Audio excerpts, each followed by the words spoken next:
Olá, ouvintes da Rádio Claretiana, da TV Claretiana.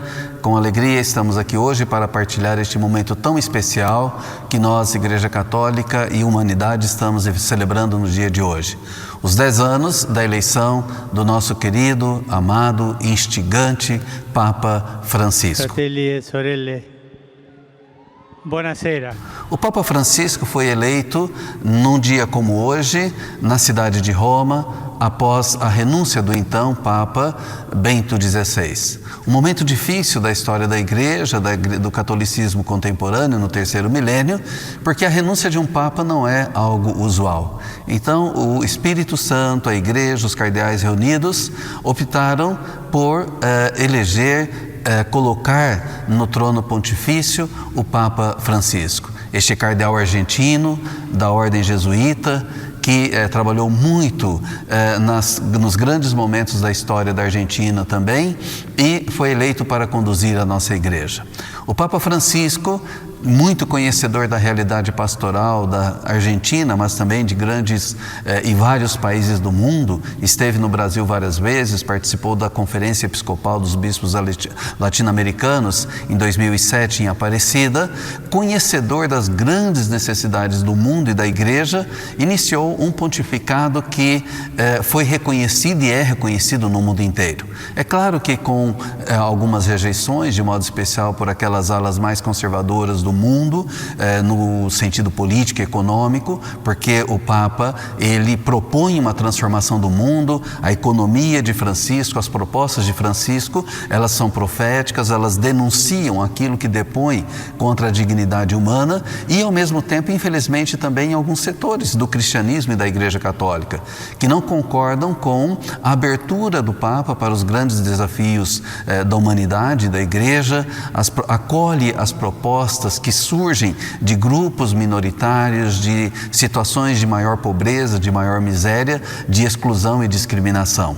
O pontificado do Papa Francisco é marcado não só por essa abertura, mas por um convite para que os cristãos possam realmente valorizar aquilo que é essencial na nossa religião cristã, que é o estilo e o modelo de pensar e de agir de nosso Senhor Jesus Cristo, o Verbo de Deus, o Filho de Deus que se fez história, que se humanizou para nos divinizar.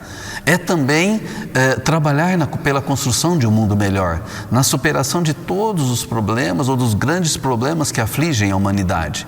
Por outro lado, também, internamente, é um Papa que não concorda com os possíveis erros que a Igreja tem, e que são vários, não concorda com essa visão que muitas vezes distancia o cristianismo e os católicos da realidade do mundo.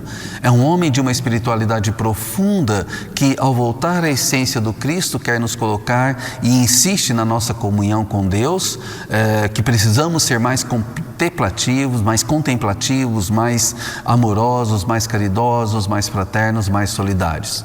Mas o Papa, ele iniciou o seu pontificado há 10 anos atrás com um dos textos mais lindos escritos por ele e pelos papas deste terceiro milênio e do milênio passado, a exortação apostólica Evangelii Gaudium, onde ele convidava todos nós, humanidade, cristãos, a com alegria pregar, testemunhar o Evangelho de nosso Senhor Jesus Cristo.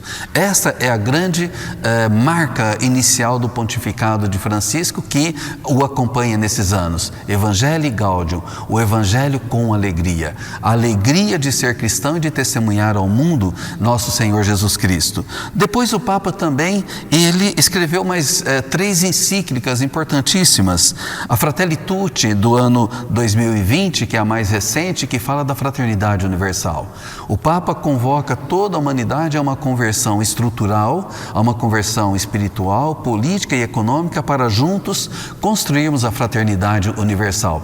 Todos somos irmãos, precisamos nos respeitar como irmãos e cuidar uns dos outros. Depois, em 2015, nós tivemos a Laudato Si, louvado seja o Senhor, a grande encíclica do Papa sobre a questão da preservação ambiental, que nós precisamos fazer com a natureza um canto de louvor a Deus e à humanidade, ou seja, a preservação ambiental, a questão ecológica. Depois ele convocou o Sínodo da Amazônia, publicou um documento belíssimo, outra exortação, chamada Querida Amazônia, na qual ele convida toda a humanidade a cuidar mais do meio ambiente, de modo especial da Amazônia. E a outra encíclica que ele escreveu, a Lumen Fidem, sobre a luz da fé, sobre a fé cristã. Nós somos convidados a ser homens e mulheres de fé. Sem a fé, sem o apegar-nos, o deixar-nos conduzir pelo Espírito Santo e pela fé, nós não poderemos construir o reino de Deus e viver a fidelidade e o diálogo com Deus. Depois ele tem vários outros documentos que são as chamadas exortações apostólicas. A Querida Amazônica, que eu falei sobre a Amazônia, a Christus Vivit, sobre a questão da juventude, a preocupação da igreja com os jovens e como podemos trabalhar com a juventude, acolhê-los. A Gaudete et Exsultate, ou seja, alegrai-vos e exultai, que é um convite à santidade. Então, quando muitos falam que o Papa não se preocupa com as questões espirituais, infelizmente são pessoas que não conhecem o magistério, os escritos do Papa Francisco. O Papa, ele escreve muito sobre os temas de espiritualidade e de oração. A alegria do amor, também escrita sobre a família, o amor na família, que é uma das instituições que mais precisamos cuidar e valorizar no mundo de hoje. E como eu dizia, o primeiro documento dele, a Alegria do Evangelho, Evangelii Gaudium. Depois o Papa, ele teve muitas iniciativas, a consagração da humanidade ao coração de Maria, a reforma da cúria romana, ou seja, a igreja precisa reformar as suas estruturas, as suas organizações, e isso, é claro, trouxe para o Papa algumas incompreensões. O Papa também denunciou a pedofilia dentro e fora da igreja e criou instâncias para a tutela, a comissão para a tutela de menores, criou o Conselho de Cardeais, ou seja, o Papa não quer governar sozinho. É claro que ele é o Papa, ele é o Primaz, ele é o Pontífice, mas ele convida, ele tem um grupo de 8 cardeais e outros grupos que o auxiliam no governo, no serviço missionário da igreja. É um homem de muito diálogo, de muita comunhão. Ele propôs agora o que chamamos o sínodo, sobre a sinodalidade. Sinodal é caminhar juntos, fazer caminho juntos, ou seja, o Papa quer convidar todos os cristãos, não só os cardeais, mas os bispos, os padres, os religiosos, as religiosas e principalmente os leigos, e ele levou muitos leigos e leigas para trabalhar no Vaticano, né? Ou seja, mostrando que todos os batizados somos responsáveis pela igreja. Também o Papa, uma marca do seu pontificado foi a questão migratória, quando ele foi nas ilhas ali do Mediterrâneo para ir em socorro das vítimas que morrem quase que diariamente, e milhares de pessoas já morreram, migrantes pobres, miseráveis, buscando melhores condições de vida na Europa. Durante a pandemia, o Papa fez um dos gestos mais proféticos, não sei se o Rodrigo e todos se recordam, o Papa rezando sozinho numa manhã fria de inverno na Praça São Pedro, solidarizando-se com toda a humanidade, todos aqueles que estavam isolados, doentes, morrendo. O Papa e a Igreja se fez e se faz comunhão ainda diante da pandemia. Ele instituiu o Dia Mundial dos Pobres, no fim de novembro, este tema importantíssimo que nós precisamos preservar, que é o cuidado, o compromisso com a humanidade mais pobre.